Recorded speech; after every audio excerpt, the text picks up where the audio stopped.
Hey, Chris here from IELTS Advantage. If you need a 7 or above on your writing test, on the IELTS test in 2022, I'm going to give you 7 things that will really help you get the score that you need. And all of this is based on our experience of helping thousands of students over the years get a 7 or above on the writing test. So the first thing that you should do is familiarize yourself with all of the different types of writing question that you might get. It's really important that you do this so that on test day you know exactly what you're doing and there will be no surprises on test day. So for task 2, there are many different types of questions that they could ask you. They could ask you your opinion, they could ask you to discuss other people's opinion, they could ask you to discuss advantages and disadvantages, or many other things. You really do need to understand what those different question types are. If you want more information and more detail on those question types, I've included a free writing course in the description. And then when it comes to task 1, so task 1 academic, you might get a bar chart, you might get a line graph, you might get pie charts, you might get a process, you might get a map. And then for task 1 general training, you might get a question that is asking you to write a very formal letter or a very informal letter. And you need to be aware of all of these different things. Number 2 is have a structure for each of the different types of question that might come up.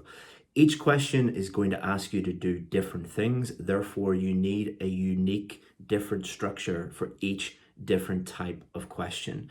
I don't have time in this video to go into all of the different structures, but we do cover that structure in more detail on our free writing course, which you can get below in the description. Number 3 is crucially important, which is to understand the marking criteria.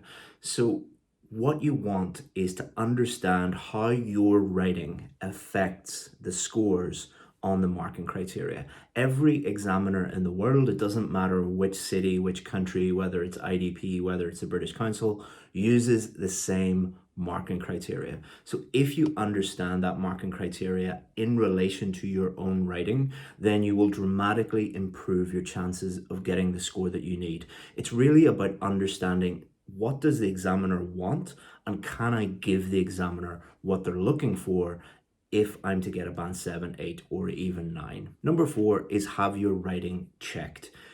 I'm going to make more videos on how you can check your own reading scores and listening scores and even work from home by yourself without a teacher on your speaking. But for writing, you really do need your writing checked. I'm not saying this because I want you to buy my writing service.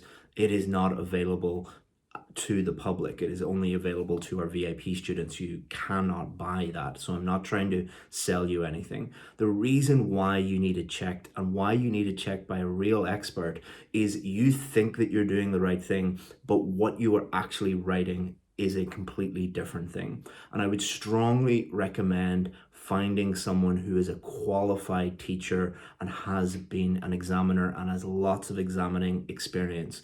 That is going to cost you more than just a certified teacher with very little experience, but that teacher is going to give you the exact things wrong with your writing and exactly what to do to improve. The 5th thing that you should do is once you find out what your key weaknesses are, don't just say, I've got these weaknesses. And a huge number of students do that. They get feedback. The teacher tells them these are the exact reasons why you're stuck at a 6 or 6.5, and then they do nothing about it. If the teacher tells you that you have a weakness, you need to work hard to improve that weakness until it is a strength, because many of these weaknesses will make it impossible for you to get a 7 or above until you've addressed that weakness. Let's say it's for grammar. If you have 2 or 3 weak areas of grammar, you will not get a 7 until you address those issues and turn them into strengths. Same with vocabulary. Let's say you're using lots of words that are just wrong, that you don't know the meaning of those words and it's inappropriate to use them, or maybe lots of your words are spelt incorrectly. Again, it is impossible to get a 7 or above until you address those issues. And there are 50 other weaknesses that you might have. You need to find those out and turn those into strengths. Number 6 is probably the most important one, which is do not book the test until you are consistently getting the scores that you need in practice. So what does that practically mean? So let's say you need a band 7. You should not book the test until you are consistently, like 2 or 3 times in a row, at a band 7, and someone who is marking your writing, who is a real teacher, a real examiner, someone who knows what they're doing, is telling you you are ready for the test. The number one reason why students fail is simply they book the test before they are ready. You're not going to get lucky on test day. There's no such thing as luck when it comes to the IELTS test. It is either you are ready or you are not ready. So if you have the choice between booking the test in the first week or second week of January, or waiting until maybe February or even March, you are actually going to get the score that you need faster by doing it in February or March than if you book the test in January and then you wait a week for your results and then you fail and then you do that over and over and over again, and then it's December again and you've just spent the whole year failing the test. Get to the score that you need first and then book the test. Number 7 is spend more time doing than consuming.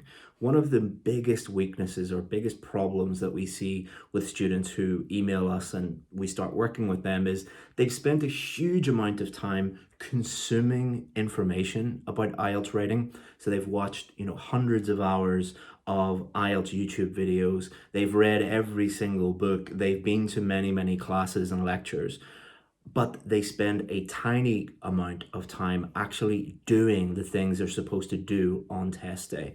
I can't watch Messi and Ronaldo play football and become a better footballer.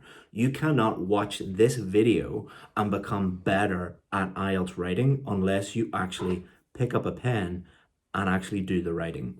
On our free course that you'll find in the description, we not only teach you what to do, but we also get you to do those things. We get you to write your introductions, your main body paragraphs, your conclusions, and then we give you free feedback on that work.